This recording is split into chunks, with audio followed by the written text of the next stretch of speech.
Saad ibn Obada, celui qui porte l'étendard des Médinois.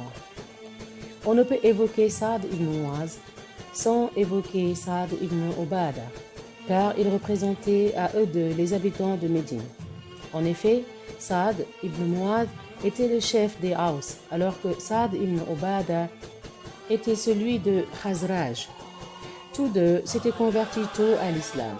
Saad ibn Obada avait participé au serment d'allégeance d'Al-Aqaba et était connu pour être un grand combattant, un homme soumis à Dieu, croyant et sincère. Saad ibn Obada avait toutefois une particularité qui le distinguait des autres Ansar. Il était le seul à avoir subi des persécutions de la part des Qurayshites. Nous pouvons expliquer pourquoi les croyants mécois subissaient des exactions de la part de leurs notables. Mais comment expliquer que les Qurayshites en soient arrivés à persécuter un des plus grands notables de Médine? Quoi qu'il en soit, il s'agit d'une caractéristique que Dieu voulut accorder à Saad afin de le distinguer des autres Ansar. C'est après le second serment d'Al-Aqaba, serment tenu dans le plus grand secret, qu'Ibn Obada fut persécuté. Alors que les Ansar s'apprêtaient à quitter la Mecque, les Qurayshites apprirent qu'ils venaient de rencontrer le prophète sallallahu alayhi wa sallam. Pour les idolâtres, cette alliance était un véritable danger, d'autant plus que les Ansar attendaient la venue prochaine des croyants dans leur cité. Les musulmans pourraient alors prendre les armes et se défendre contre les forces obscures de l'idolâtre. Emportés par la colère et la haine, les Qurayshites se mirent à la poursuite de la délégation médinoise et réussirent à capturer Saad ibn Obada. Ils lui ligotèrent les mains au cou, l'amenèrent jusqu'à la Mecque et le persécutèrent en le frappant sans aucune pitié. Il était étonnant de voir les idolâtres de la Mecque se comporter ainsi à l'égard de Saad ibn Obada, l'un des chefs de Médine. En effet, comment pouvait-il agir de la sorte avec lui, alors qu'il avait si souvent donné asile aux Qurayshites? Comment pouvait-il oser s'en prendre à lui, alors qu'il avait toujours protégé leur caravane commerciale et qu'il leur avait toujours accordé son hospitalité à Médine? Il est vrai que ceux qu'il avait capturés et frappés ne le connaissaient pas. Ils ne savaient pas du tout qu'ils avaient devant eux un notable médinois. Mais posons-nous la question. L'aurait-il épargné s'il le connaissait? Tout laisse à penser que non. En effet, ces gens-là n'avaient-ils pas persécuté les notables mécois s'étant convertis à l'islam? En réalité, les Qurayshites étaient totalement aveuglés par leur haine à cette époque car ils sentaient que leur position au sein des Arabes était menacée face à la vérité prônée par la nouvelle religion. Leur haine les mena donc à la folie en persécutant Saad ibn Obada. Laissons notre compagnon raconter l'histoire au plus d'ample détail. Alors qu'il me tenait fermement, je vis parmi eux un homme radieux et d'une grande beauté. Je me dis alors, s'il y a quelqu'un de bien parmi ces gens-là, alors ça ne peut être que cet homme. Mais lorsqu'il s'approcha de moi, je fus très déçu car il me mit un violent coup de poing au visage. Je me dis alors, par Dieu, après ce que je viens de vivre, il n'y a vraiment plus aucun espoir chez ces gens-là. Alors qu'il me traînait, un autre homme s'approcha de moi et me dit, « Malheur à toi, ne connais-tu pas un Qurayshite qui pourrait t'accorder sa protection ?» Je lui répondis, « Oui, bien sûr.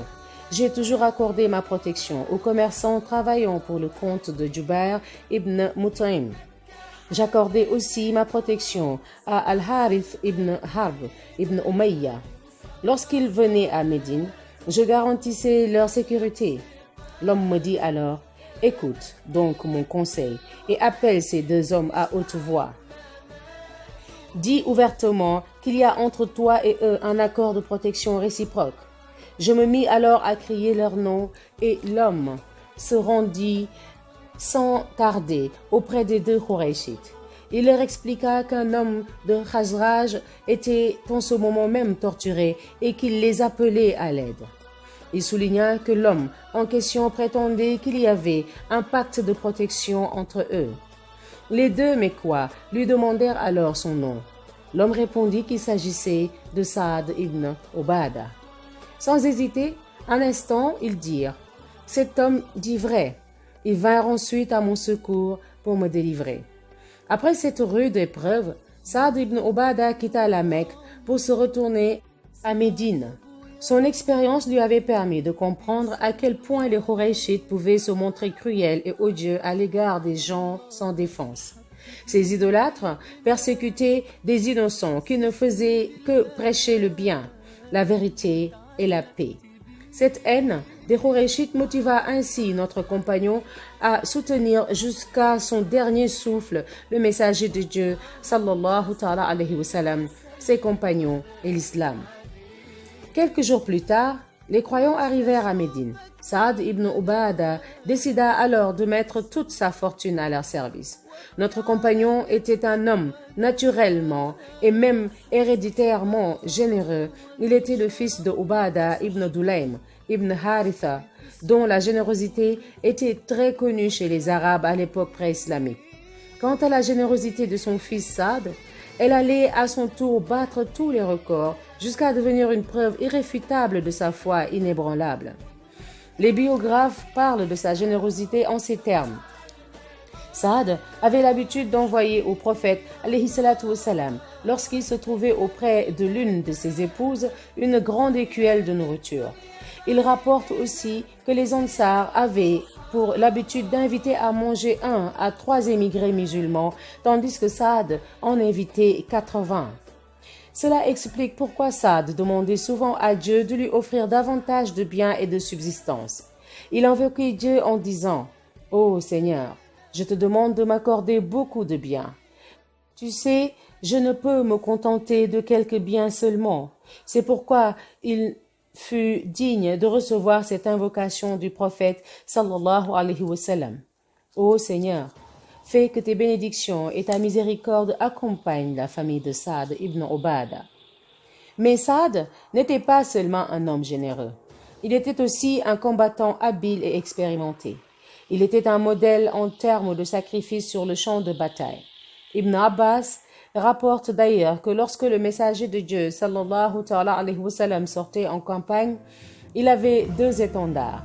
Ali portait celui des Muhajirin, alors que Saad ibn Obada portait celui des Ansar. Saad ibn Obada était aussi un homme d'une grande fermeté. Il était intraitable au sujet de la vérité et particulièrement attaché à ce qu'il considérait comme une vérité. Par conséquent, lorsqu'il était convaincu d'une chose, il le faisait savoir clairement. Cette fermeté, ou plutôt cet extrémisme, lui était parfois favorable.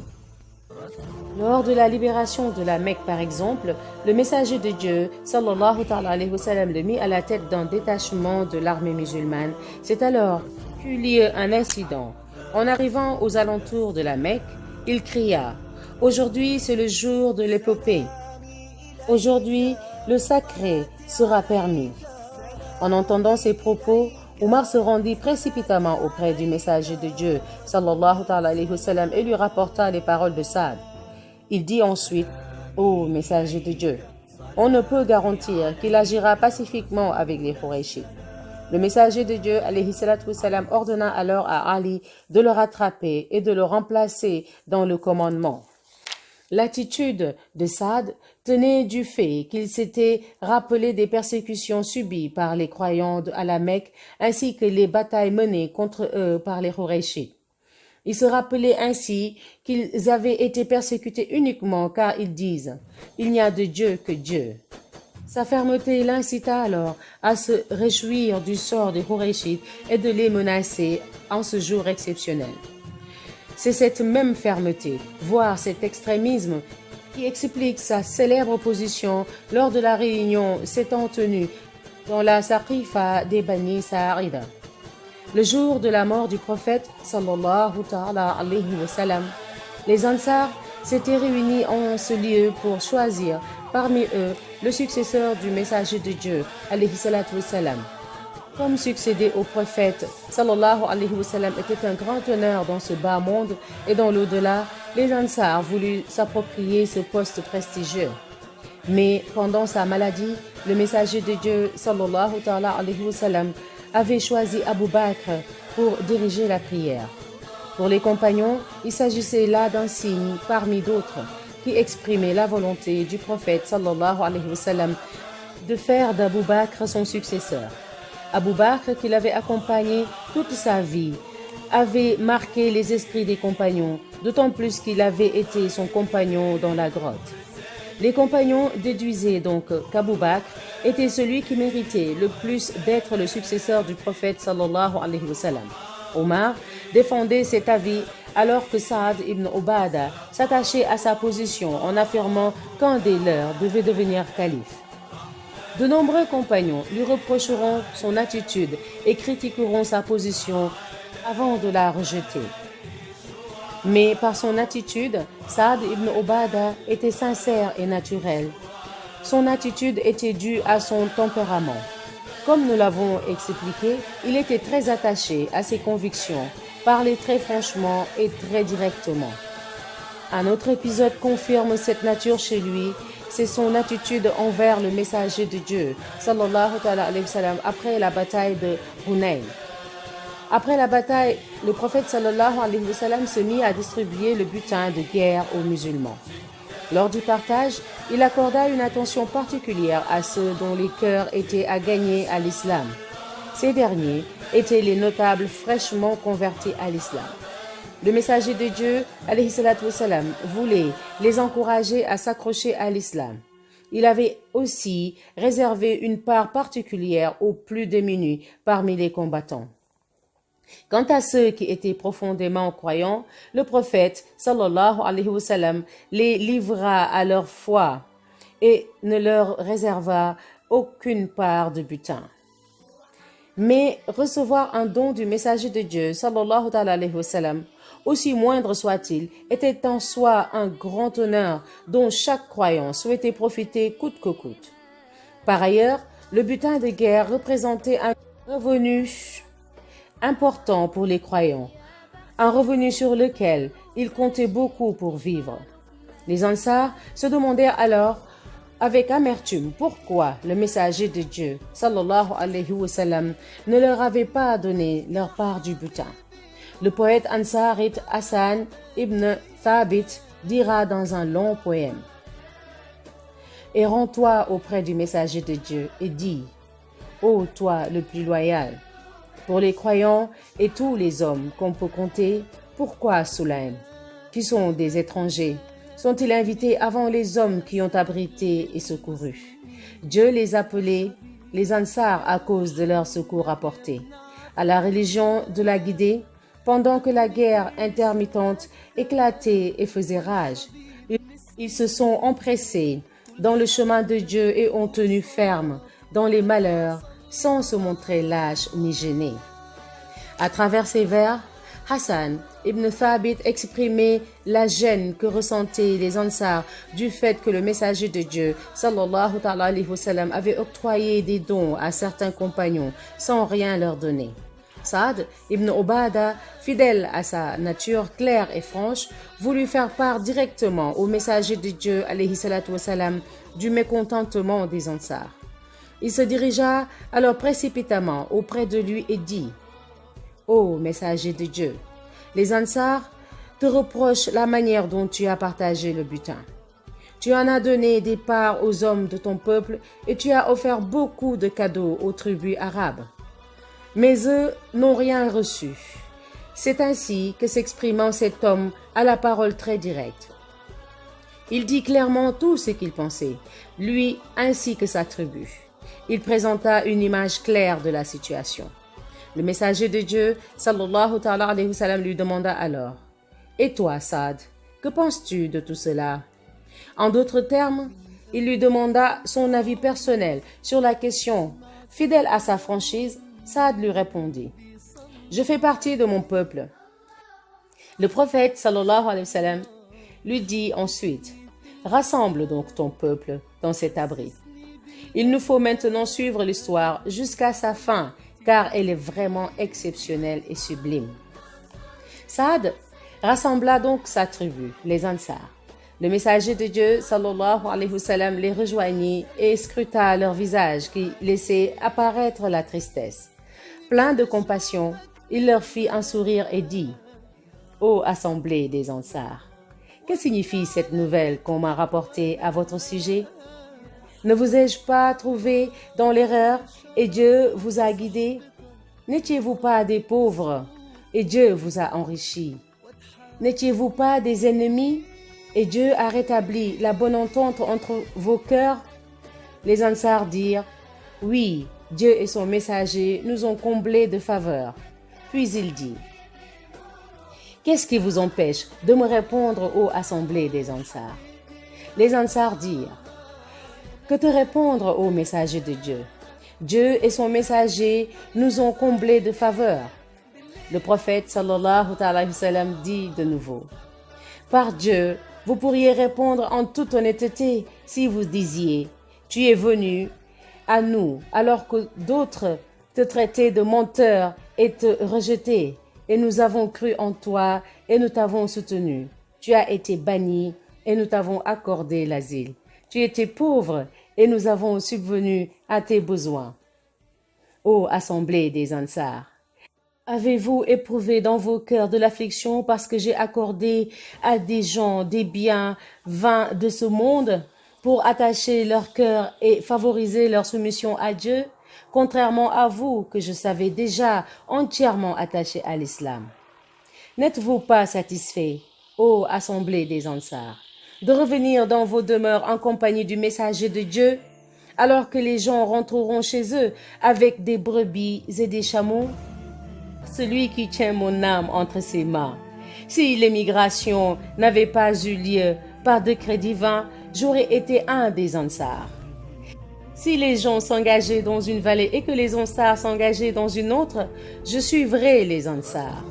Ô mon Dieu, répands ta miséricorde sur les Ansar, sur leurs enfants et sur les enfants de leurs enfants. » Suite à ce discours, les Ansar se mirent à pleurer jusqu'à mouiller leurs barbes de larmes.